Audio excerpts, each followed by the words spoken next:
अस्सलाम वालेकुम, this is Saeed और आप देख रहे हैं मेरा यूट्यूब चैनल। उम्मीद करता हूँ आप सब खैर खैरियत से होंगे। आज हम इश्क मुर्शिद पे रिव्यू करेंगे। लास्ट टाइम जो हमने एपिसोड देखी, जो आप इतने अरसे से देख रहे थे कि इश्क मुर्शिद जो है बहुत स्मूथली, बहुत आराम से ड्रामा आगे बढ़ रहा था, बहुत उसमें फन था, बहुत रोमांटिक ड्रामा था एक, और आराम से आगे इसकी स्टोरी जो है वो जा रही थी। लेकिन अब अचानक उसमें जो भौचाल आएगा, अब अचानक जो स्टोरी उसकी तब्दील होने जा रही है, आपको शौक लग जाएगा।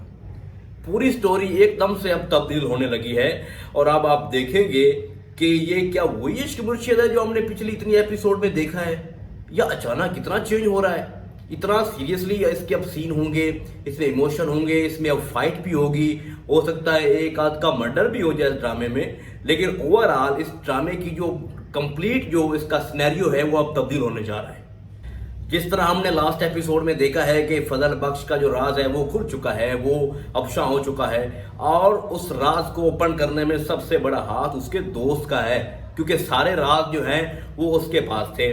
तो उसके दोस्त को जिस तरह से उसकी मंगेतर ने पकड़ा और जिस तरह उसे उसने उसको डरा धमका के ब्लैकमेल किया कि मैं आपकी बीवी को मार दूंगी, जिस तरह वो अपनी बीवी को बता रहा था, तो वो सारा कुछ उसको बता चुका है। शामिर सिकंदर ने सबको ये बताया हुआ था कि भाई मैं तो लंदन हूँ, मैं वहाँ गया हुआ हूँ, मेरे बहुत सारे वहाँ पे काम हैं।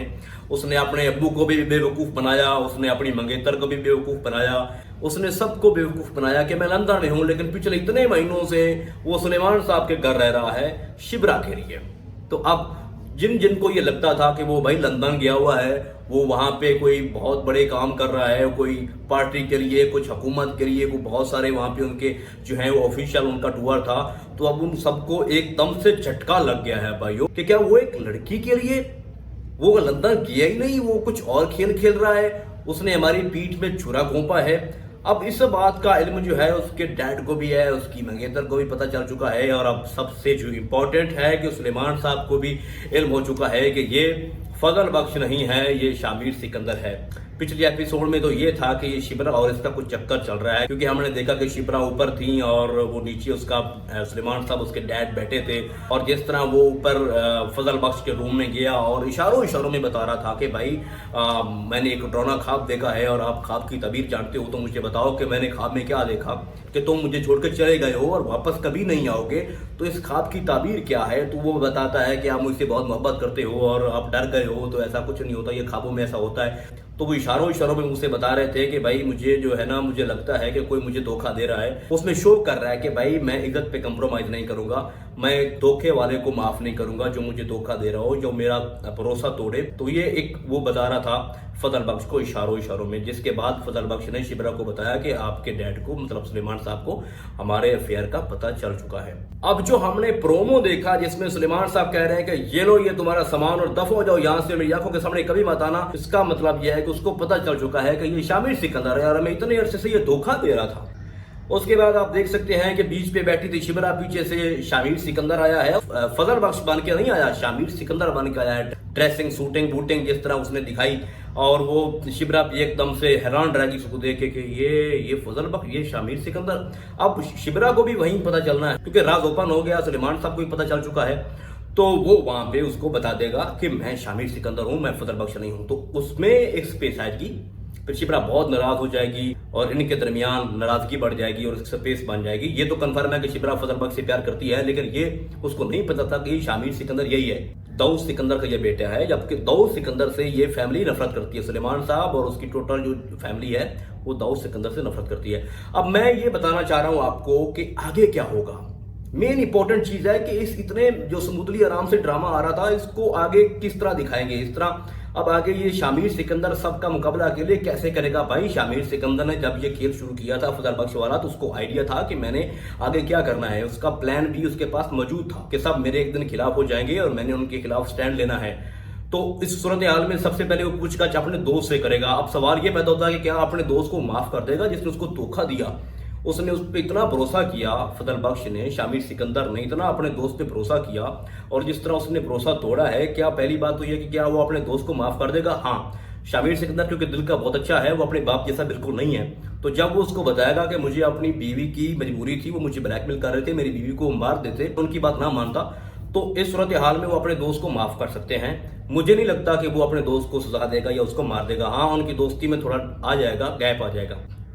ये स्टोरी अब आगे किस मोड की तरफ जाएगी, या शामिर सिकंदर किस तरह फाइट करेगा, किस तरह वो सरवाइव करेगा। एक तरफ उसका डैड है, एक तरफ उसकी मंगेतर उसका डैड है, और एक तरफ वो शिबरा है, और एक तरफ उसका सुलेमान साहब है। तो इसको वो सारे को डिफेंड कैसे करेगा। अब नेक्स्ट एपिसोड में क्या होने जा रहा है, तो भाइयों ध्यान से सुनो कि अब आगे क्या होने जा रहा है। शामिर सिकंदर सबसे पहले अपने बाप के खिलाफ जाएगा, क्योंकि उसको लगता है कि मेरा बाप मेरी माँ का कातिल है, या उसकी वजह से मेरी माँ की डेथ हुई थी। फर्स्ट। उसके बाद क्योंकि वो पार्टी का चेयरमैन है शामिर सिकंदर, तो वो अपने बाप को अपनी पार्टी से अलग कर देगा जब ये देखेगा कि मेरा बाप मुझे सपोर्ट नहीं कर रहा शिबरा के मामले में। एक रही बात ये। दूसरी, वो अपनी मंगेतर को तो बिल्कुल समझता ही कुछ नहीं है, वो तो उसको भगा देगा। उससे उसकी पार्टी को नुकसान होगा, लेकिन वो उसको भी सर्वाइव करवा लेगा। कोई थर्ड पार्टी और आ जाएगी जो उसको फंड करेगी और उसकी पार्टी मजबूत हो जाएगी। तो आगे जो स्टोरी एक नया मोड़ लेगी, उसमें आपने पहले देखा कि सुलेमान इसकी पार्टी का मेंबर था जब इसकी माँ जिंदा थी, और शिबरा भी उस वक्त छोटी थी, शामिर सिकंदर भी उस वक्त छोटा था, ये दोनों खेलते थे। ठीक है, तो जब ये पूरी पार्टी शामिर सिकंदर खुद संभाल लेगा और अपने डैड को साइड पे कर देगा, तो उस वक्त सुलेमान साहब देखेंगे कि इसका डैड तो अलग हो गया है। तो उस वक्त शामिर सिकंदर क्या करेगा, वो कहेगा सुलेमान साहब आप वापस मेरी पार्टी में आए, ये मेरी माँ की पार्टी है और आप मेरी माँ को अच्छी तरह जानते हैं, वो तो एक बहुत अच्छी नेक खातून थी और आप उसको पसंद भी करते हैं। तो ये ऑफर देगा शामिर सिकंदर सुलेमान साहब को कि आप मेरी पार्टी को ज्वाइन करें।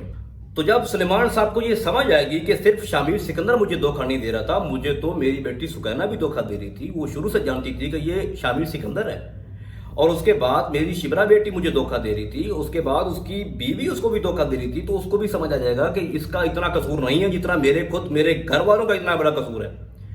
तो उस सूरत हाल में वो बहुत कंफ्यूज हो जाएगा, वो परेशान हो जाएगा।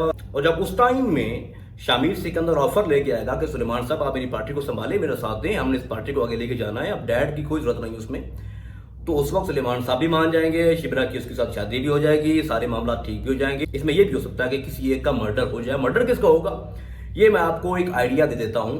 मर्डर हो सकता है अगर तो ये कंफर्म हो जाए कि शामिर सिकंदर के डैड ने उसकी मां को मारा था, तब उसकी डेथ कंफर्म है, फिर वो अपने बाप को ये तो मरवा देगा। या जब उसको ये एहसास हो जाएगा दाऊद सिकंदर को कि शामिर को ये कंफर्म हो चुका है कि मैंने उसकी मां को मारा है, तो हो सकता है वो खुद सुसाइड कर ले। तो दैट इज पॉसिबिलिटी आगे हो सकती है। लेकिन फिलहाल जितनी स्टोरी आ रही है, जो ड्रामा हमने देखा है, उससे जो एनालिसिस है, उससे जो प्रेडिक्शन मैंने लगाई है, वो यही है कि ये आगे स्टोरी बहुत इंटरेस्टिंग होने जा रही है, और ये ड्रामा पहले ही सबके रिकॉर्ड तोड़ रहा है, मजीद ये रिकॉर्ड तोड़ेगा। तो भाई ये स्टोरी बहुत अच्छी जाएगी आगे, और आपको बहुत इंजॉय करवाएगी जिस तरह आप पहले इंजॉय कर रहे हैं इस ड्रामे को देख के। तो इंशाल्लाह मिलेंगे आपको किसी और एक नए ड्रामे के रिव्यू में, तब तक के लिए अल्लाह हाफिज।